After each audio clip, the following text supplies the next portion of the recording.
নূরের উপর হামলার বিচার না হলে নিজেদেরকেও ফাঁসির মঞ্চে যাওয়ার প্রস্তুতি নেওয়ার শঙ্কা প্রকাশ করেছেন এবি পার্টির সাধারণ সম্পাদক ব্যারিস্টার আসাদুজ্জামান ফুয়াদ।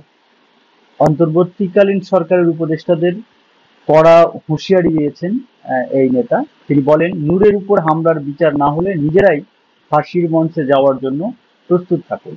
বৃহস্পতিবার বিকেলে ঢাকা মেডিকেল কলেজ হাসপাতালে গণ অধিকার পরিষদের সভাপতি নুরুল হক নূরকে দেখতে গিয়ে তিনি সাংবাদিকদের কথা বলেন।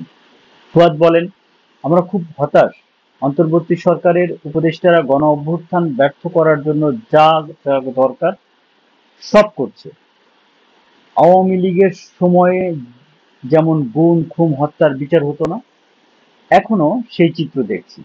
যারা দায়িত্বে আছেন তাদের মনে রাখা উচিত, নূরের বিচার না হলে নিজেদের গলায় রশির যত্ন নিতে হবে, ফাঁসির মঞ্চে যেতে হবে আপনাদের। তিনি বলেন, যৌথ বাহিনী পুলিশের সদস্যরা নূরকে পরিকল্পিতভাবে পিটিয়েছে। নূরের নাকের হাড় ভেঙে গেছে, তিনি এখন মুখ দিয়ে নিঃশ্বাস নিচ্ছেন এবং স্বাভাবিকভাবে ঘুমাতে পারছেন না।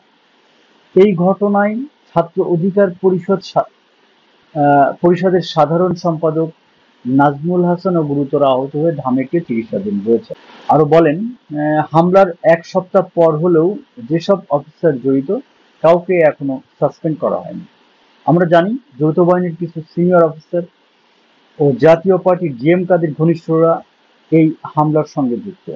অন্তর্বর্তীকালীন সরকার খুব অসহায়ত্ব প্রকাশ করছে, তারাও বিরোধী দলের মতো নিন্দা করছে, উদ্বেগ প্রকাশ করছে। তারা বিদেশে নূরকে পাঠানোর কথা বলছে। সবচেয়ে বেশি যে কাজটি করার দরকার ছিল, যারা যৌথ বাহিনী ও পুলিশ সদস্যদের মধ্যে জড়িত তাদের 24 ঘন্টার মধ্যে স্ট্যান্ড রিলিজ করা, কিন্তু তারা সেটা করছে না।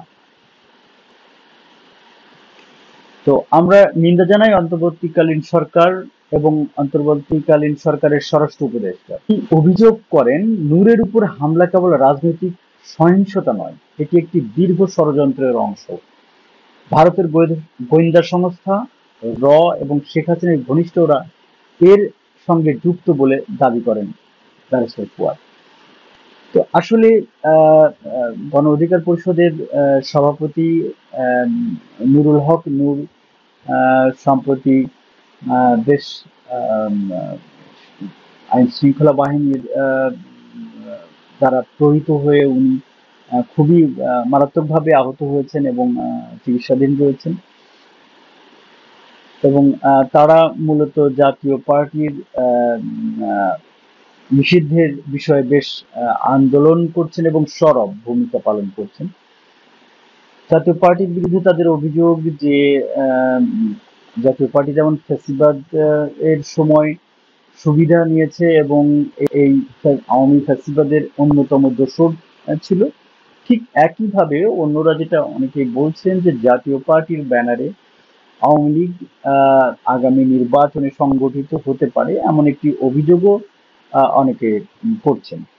তো এই প্রেক্ষাপটে আসলে বিশেষ করে একজন নুরুল হক নূরের মতো একজন নেতার আইন শৃঙ্খলা বাহিনীর হাতে মারাত্মকভাবে আহত হওয়ার পরে এখনো দৃশ্যমান কোনো বিচার না হওয়াটা, এটি খুবই দুঃখজনক। এবং এই বিষয়টি কে অনেকেই আশঙ্কাজনক এবং এটাকে নানাভাবে উৎসাহিত করার বা নানাভাবে মূল্যায়িত করার চেষ্টা করছেন। আমরা আশা করব যে এই সরকার দ্রুত দোষীদের বিরুদ্ধে ব্যবস্থা নেবেন এবং পরবর্তী পদক্ষেপ নেবেন তাদের বিরুদ্ধে। তো সুপ্রিয় দর্শক মন্ডলী, আজকে এই পর্যন্তই। ভালো থাকুন, সুস্থ থাকুন, আমাদের সঙ্গে থাকুন।